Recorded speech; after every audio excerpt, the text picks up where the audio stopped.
സങ്കീർത്തനങ്ങൾ 65. ദൈവമേ, സിയോനിൽ സ്തുതി നിനക്ക് യോഗ്യം. നിനക്കു തന്നെ നേർച്ച കഴിക്കുന്നു. പ്രാർത്ഥന കേൾക്കുന്നവനായുള്ളോവേ, സകല ജഡവും നിന്റെ അടുക്കിലേക്ക് വരുന്നു. എൻ്റെ അകൃത്യങ്ങൾ എൻ്റെ നേരെ അതിബലം ആയിരിക്കുന്നു. നീയോ ഞങ്ങളുടെ അതിക്രമങ്ങൾക്ക് പരിഹാരം വരുത്തും.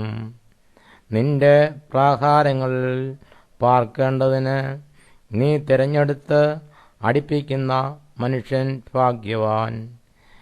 ഞങ്ങൾ നിന്റെ വിശുദ്ധ മന്ദിരമായ നിന്റെ ആലയത്തിലെ നന്മ കൊണ്ട് തൃപ്തന്മാരാകും. ഭൂമിയുടെ എല്ലാ അറുതികൾക്കും ദൂരത്തുള്ള സമുദ്രത്തിനും ആശ്രയമായിരിക്കുന്ന ഞങ്ങളുടെ രക്ഷയാം ദൈവമേ, നീ ഭയങ്കര കാര്യങ്ങളാൽ നീതിയോടെ ഞങ്ങൾക്ക് ഉത്തരം അരുളുന്നു. അവൻ ബലം അരയ്ക്ക് കെട്ടിക്കൊണ്ട് തൻ്റെ ശക്തിയാൽ പർവ്വതങ്ങളെ ഉറപ്പിക്കുന്നു. അവൻ സമുദ്രങ്ങളുടെ മുഴക്കവും തിരമാലകളുടെ കോപവും ജാതികളുടെ കലഹവും ശമിപ്പിക്കുന്നു. ഭൂസീമാവാസികളും നിന്റെ ലക്ഷ്യങ്ങൾ നിമിത്തം ഭയപ്പെടുന്നു. ഉദയത്തിൻ്റെയും അസ്തമനത്തിൻ്റെയും ദിക്കുകളെ നീ ഘോഷിച്ച് ഉല്ലസിക്കുമാറാക്കുന്നു. നീ ഭൂമിയെ സന്ദർശിച്ച് നനയ്ക്കുന്നു.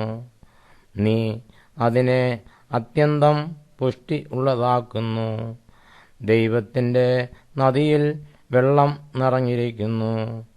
ഇങ്ങനെ നീ ഭൂമിയെ ഒരുക്കി അവർക്ക് ധാന്യം കൊടുക്കുന്നു. നീ അതിൻ്റെ ഉഴവുചാലുകളെ നനയ്ക്കുന്നു. നീ അതിൻ്റെ കട്ട ഉടച്ച് നിരത്തുന്നു. മഴയാൽ നീ അതിനെ കുതിർക്കുന്നു.